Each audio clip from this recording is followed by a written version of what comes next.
So today I'm going to talk to you about how to change your emotions by using temperature. So a quick disclaimer that if you have heart problems or are severely underweight, you should absolutely consult a medical professional before trying these skills. Okay, so today I want to talk to you a little bit about the dive response. So this is the tendency in mammals that when we're exposed to really cold temperatures and we're not breathing, our heart rate actually drops dramatically.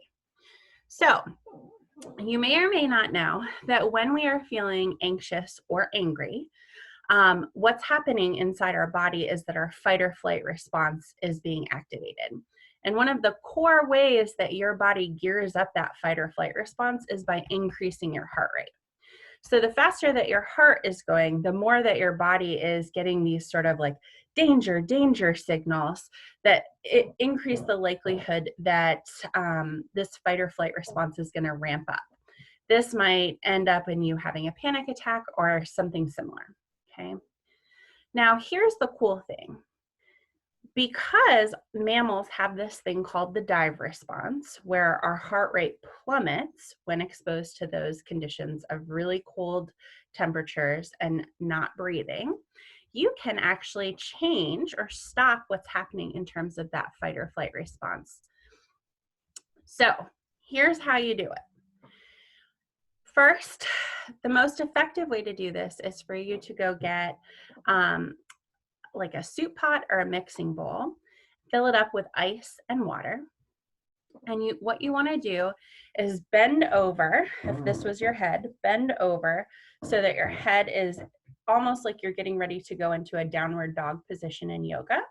And you're going to immerse just your face in the water for as long as you can hold your breath, usually about 30 to 60 seconds, or until it becomes too painful. If it becomes painful, stop.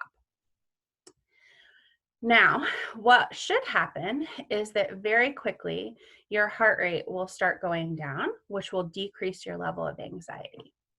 The other really cool thing about this skill is if you are sort of caught where your brain is just spinning and spinning and spinning and worrying and going in all different directions, this skill actually is really effective at stopping that process.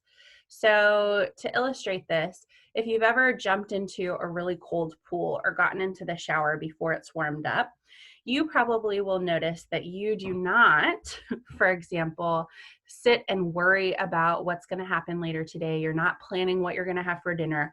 Literally, all that your brain can focus on is the fact that it is cold. And so by doing this, your heart rate is decreasing. Your attention is focusing in on one thing. It can often break this panic or intense anger cycle that's been going on. Really briefly, the sort of opposite side of this is if you're feeling really isolated or lonely or sad, oftentimes using really hot temperatures, like going and taking a warm, cozy bath or a nice, long, hot, fragrant shower, can actually decrease your level of sadness and increase your level of contentment. So it does tend to work both ways, but I hope you give it a try. Finally, obviously, we don't always have access to a soup pot or a mixing bowl full of ice. So you can absolutely try using an ice pack or even splashing cold water on your face while you're at work. If you do this, I would recommend that you also intentionally try and hold your breath while you're doing it. Good luck.